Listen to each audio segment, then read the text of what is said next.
Welcome back, everyone, to After Hours with KZ, the podcast where we read anonymous submissions from listeners and I give my completely unsolicited 2 cents.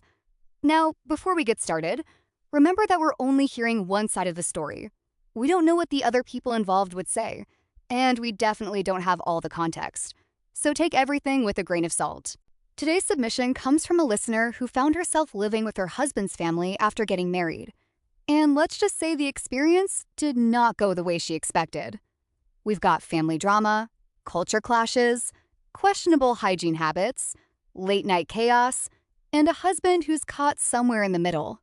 So grab your coffee, your tea, or whatever gets you through family gatherings, and let's get into it. Anonymous writes, "My husband is the oldest child in his family. After we got married, I moved in with him and his family, and I told myself, what could possibly go wrong?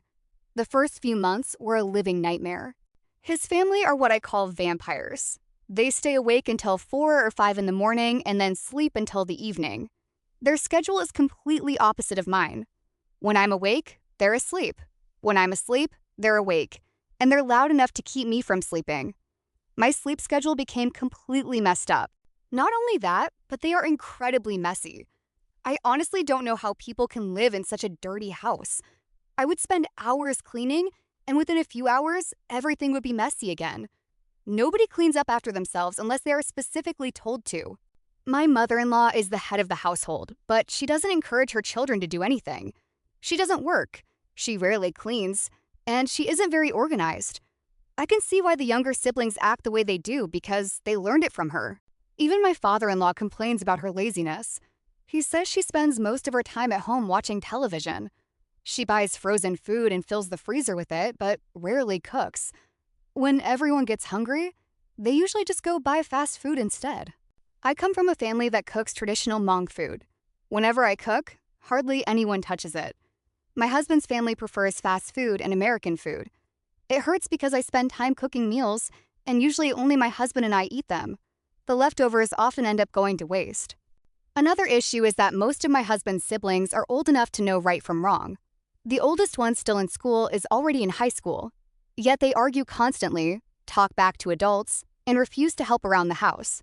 Whenever my husband asks them to help clean, my mother-in-law immediately defends them. Instead of encouraging responsibility, she protects them from any criticism.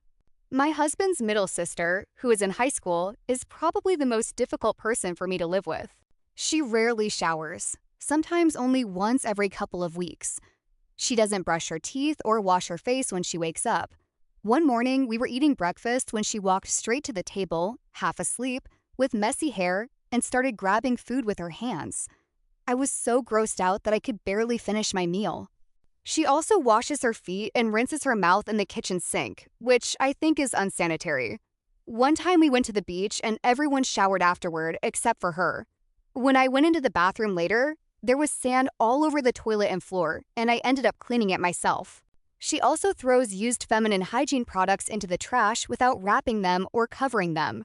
I keep telling my husband that guests probably don't want to see that when they use the bathroom.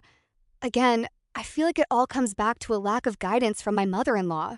My husband constantly talks about moving far away from his family. He works all day, comes home exhausted, and is immediately told to take out the trash or wash the dishes. Because everyone stays up all night, they create huge piles of dishes and garbage and then expect him to deal with it. The frustrating part is that the more you clean up after them, the more they expect you to keep doing it. Whenever trash day comes around, I have to remind my husband.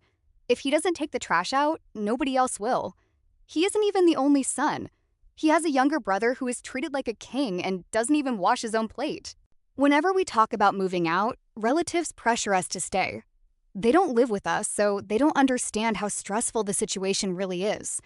My husband pays rent and helps with the bills while I buy groceries. Meanwhile, his younger siblings live there rent-free and still argue with him whenever he asks them to clean up after themselves. At this point, my father-in-law has practically given up trying to tell anyone what to do because nobody listens. After living with them for over a year, I've realized that if the parent is lazy, the children often become lazy too.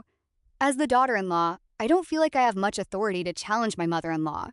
As the saying goes, 2 tigers cannot live on the same mountain.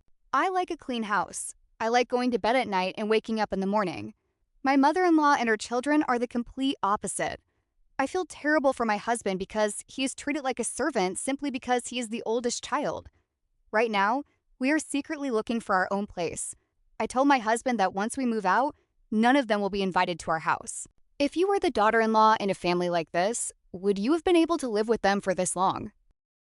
Wow, that is a crazy family to live with. My first question is, before you married your husband, had you visited his family's house?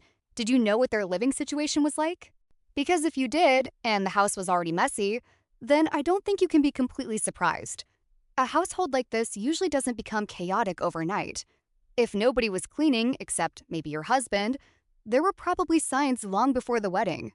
Second, you married a Hmong man, and it sounds like his parents are still holding on to some of the traditional expectations placed on the oldest son and oldest daughter-in-law. Does that make it fair? No, but it does make me wonder how much of this was expected from the beginning. Now, with that being said, even in traditional households, I think most people would expect teenagers and young adults to know how to clean up after themselves. That's just basic life skills. Third, are you working or going to school too? Because from the way this story is written, it almost sounds like you're home with them all day. If that's the case, then unfortunately, they may see housekeeping as part of your role in the household. Now, if you're also working or attending school and they're still expecting you to clean up after everyone, then shame on them. That's a completely different conversation. Fourth, have you taken time to learn what kinds of foods they actually enjoy eating?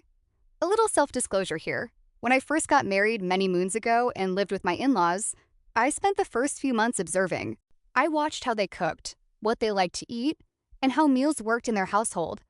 It was actually very different from how my parents cooked and what my family enjoyed eating. So while I understand why it's frustrating when nobody eats your food, it may not be personal. They may simply prefer different foods than what you're used to making.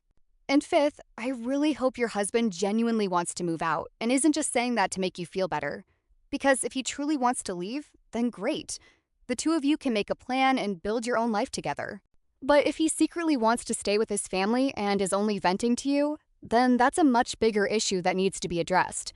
The one thing I'm not sure how I feel about is your comment about never allowing them into your future home. Personally, I would still allow them to visit.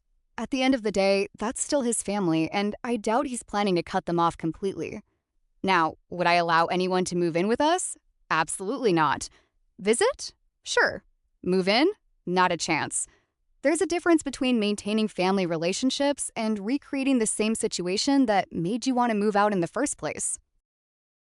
Listeners, what do you think? Was she being too harsh on the family, or would you have been apartment hunting after the first month? Let me know in the comments.